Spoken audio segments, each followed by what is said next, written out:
Hey guys, welcome to my channel. Hope you all doing good. Okay, let's go to today's content. Planet Earth is a wondrous place that never ceases to amaze with its majestic natural wonders and jaw-dropping man-made marvels. But our planet isn't without its fair share of mysteries, either. Today we're going to see about world's greatest unsolved mysteries. Number 1. Russia's Dyatlov Pass. The 7 men and 2 women set off on the ski trip on January 23, 1959. Their 16-day itinerary aimed to cover 190 miles and cross the North Ural Mountains, Otorten and Kholat-Syakhl.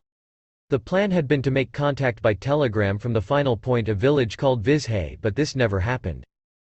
Something killed 9 ski hikers at Dyatlov Pass in the Soviet Union's northern Ural Mountains one night in early February 1959. Referred to ever since as the Dyatlov Pass incident, the events of that night have remained a mystery for the past 62 years. 7 men and 2 women in their 20s, all experienced hikers, were found dead in an area known, in the local Mansi language, as Deadly Mountain. The students' bodies were discovered hundreds of meters apart and from their tent, which had been slit open from inside. All were barefoot and either partially dressed or wearing someone else's clothes. The scene suggested to investigators that they had fled in panic. According to the petition filed and signed by the families of those that were killed in the Dyatlov Pass incident, family members and relatives believe that it could have been a criminal case. The site says that relatives and activists insist the group was victimized by a man-made disaster during tests of military weapons. John Gaume, head of Switzerland's Snow Avalanche Simulation Laboratory, and Alexander Puzrin, an engineer at ETH Zurich, in their research supports the prevailing theory that an avalanche was behind the death of the 9 experienced hikers, who were found in a grisly, partially dressed state, with some suffering major skull damage, others missing eyes and one missing a tongue. In 2015, the Investigative Committee of the Russian Federation, ICRF, reopened the investigation and in 2019 concluded that a snow avalanche was the most probable cause of the accident.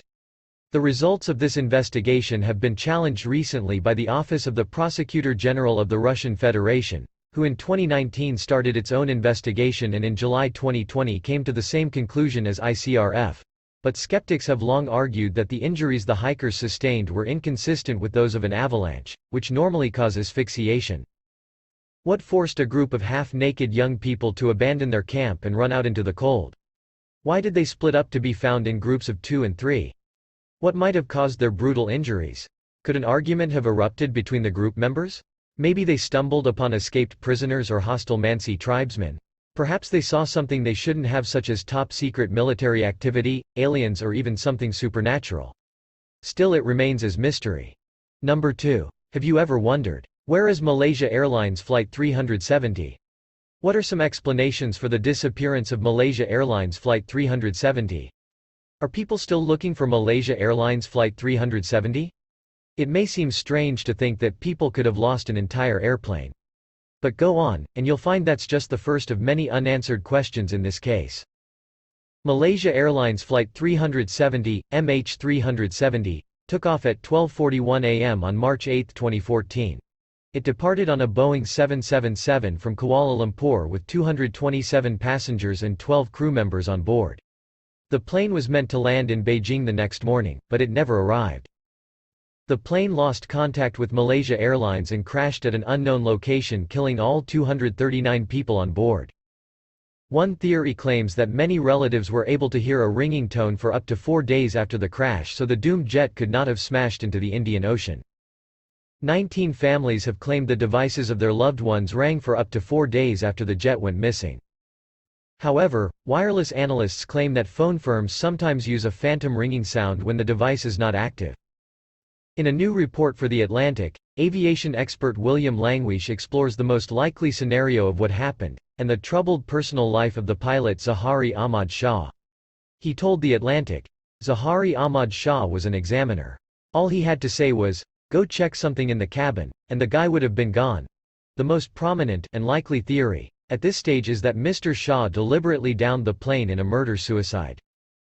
A lifelong friend, also a 777 pilot, who did not want to be named for fear of the consequences, came to the reluctant conclusion that Captain Zahari Ahmad Shah crashed the plane.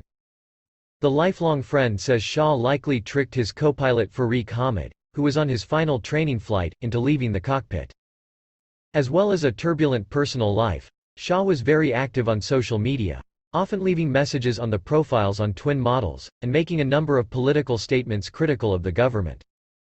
In the 12 months before the Boeing 777 went missing, Zahari stalked the Facebook pages of Chi Min Lan and her twin Lan Chi Wei, leaving sexually suggestive comments.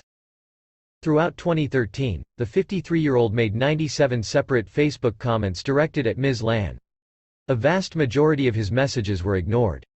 Why Zahari would supposedly choose to crash the plane is still a mystery, but his friend has pointed to his chaotic personal life and fragile emotional state as a possible explanation. He said, "Zahari's marriage was bad. In the past he slept with some of the flight attendants. And so what? We all do. You're flying all over the world with these beautiful girls in the back." But his wife knew. The man added he thought Zahari's emotional state may have been a factor in the incident. On May 2017, the Malaysian Transport Ministry announced that it would call off that search. In July 2018, the Malaysian government issued its final report on Flight 370's disappearance. Mechanical malfunction was deemed extremely unlikely, and the change in flight path likely resulted from manual inputs, but the investigators could not determine why Flight 370 disappeared. Number 3. One of the most infamous mysteries in the world is that of Stonehenge. Stonehenge lies in modern Wiltshire in the southwest region of England. The strange circle of stones dates back to approximately 2000 BCE. Each piece of Stonehenge weighs about 50,000 pounds and each stone came from a location approximately 200 miles away. Clearly, building this monument in the prehistoric era was seemingly an impossible feat. Without even horse-drawn carriages to move the stone, how did the people bring nearly 100 of these giant rocks so far? How did the workers who broke ground on Stonehenge as early as 5,000 years ago transport these 4-ton boulders over such a great distance? And once they got them to the Salisbury Plain, how did they arrange them? Eric von Daniken's 1968 book suggests Stonehenge was built by visitors from other planets, and that alien astronauts offered to share their ancient technologies with civilization, or, at least the aliens offered advice on how to move the 50-ton stones. Reports of UFO sightings continuously pop up in the headlines. Maybe Stonehenge was simply a burial ground or a memorial, but nobody really knows. So it is possible the rock formation also doubled as an early, alien computer communicating with other planets. Number 4. Geoglyphs. The Nazca lines were discovered in the 1930s, when we could finally fly high enough. The Nazca lines are massive white geoglyphs, some being 275 meters across, made from shallow lines dug into the ground. The whole area is about 190 square miles, 500 square kilometers. Imagine staring out the window of an airplane and seeing a 1,200-foot hummingbird carved into the earth. Now imagine realizing that design was carved sometime between 1 and 700 AD. That's how the Nazca lines were first introduced to the Western world. Found in the southern desert region of Peru, the Nazca lines are massive drawings in the soil, also known as geoglyphs. They're named after the ancient civilization that lived in the region, the Nazca. The lines range from spirals to intricate designs like monkeys, llamas, and flowers. Some of the drawings are up to 1,200 feet, that's more than 3 football fields, which means they're best viewed from above, in a plane, or from a satellite. But they were created long before planes or satellites, leaving generations of scholars to ponder why they were made, particularly if the Nazca people couldn't enjoy the full glory of their work. Thanks to satellite imaging, scientists believe they have a good hypothesis for the mystery behind these lines. There is another geoglyph similar to Nazca lines. On a remote and empty desert plateau, on the banks of Kati Thanda Lake Eyre, South Australia, Maree Man is the world's second largest geoglyph. Unlike the 1,000-year-old Nazca lines in Peru that hold the title of the biggest geoglyph, the artwork that became known as the Maree Man is of more recent origin. Located 60 kilometers northwest of the tiny town of Maree, it was first spotted from the air by a local pilot in 1998. Investigations were immediately launched into the work, which is 4.2 kilometers long and shows a man hunting with a stick. While always thought to be the largest ground paintings in the world, these figures have now been surpassed by a recent discovery. India has always been at the center of civilizations, the oldest being the Indus Valley. However, a new discovery is piquing the interest of archaeologists worldwide. The two researchers found a series of these linear figures in Boha, a small village located around 40 kilometers from Jaisalmer, India. Two remarkable geometrical figures, a giant spiral adjacent to an atypical serpent-shaped drawing, are connected with a cluster of sinuous lines. This triad extends over 20.8 hectares and totals more than half of the 48 kilometers of lines observed. Three memorial stones positioned at key points give evidence that planimetric knowledge has been used to create this elaborate design. The researchers say that these geoglyphs are the largest ones discovered worldwide, and the first of their kind in the Indian subcontinent. The largest figure was named Boha 1, and is a giant asymmetrical spiral made from a single line that loops and runs for around 12 kilometers. Several sites were found named Boha 1, 2, 3, 4. Despite continuous studies since their discovery, they remain one of the world's greatest mysteries. Number 5. It was one of the most ingenious prison breaks of all time.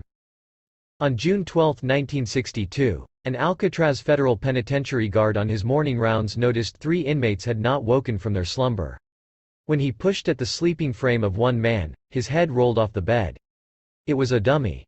Frank Morris and brothers John and Clarence Anglin, 3 career criminals with prior prison break attempts to their names, had escaped sometime during the night of June 11.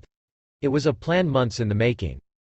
Scheming began when the men were assigned adjacent cells in December 1961, and took full advantage of Alcatraz's aging facilities and lax security. Over 6 months, they built an inflatable raft and life vests out of pilfered raincoats. To seal the seams, they pressed the coats against hot steam pipes. They made paddles to row with, dummy heads to buy them time, and they dug and dug. During the daily hour when inmates were allowed to play instruments and sing, the men used the cover of that cacophony to scrape through the backs of their cells. Once through, they had access to an unguarded utility corridor.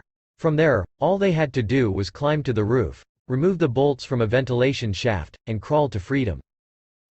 They had used sharpened spoons to bore through the prison walls, left papier-mâché dummies in their beds and on a raft made from 50 raincoats. About 10 p.m., authorities believed that the men disembarked from Alcatraz's northeast shore. Together, they paddled out into the dark, cold night. If it worked. In 1962, inmates and bank robbers Frank Morris and John and Clarence Anglin vanished from Alcatraz, the federal island penitentiary off the coast of San Francisco.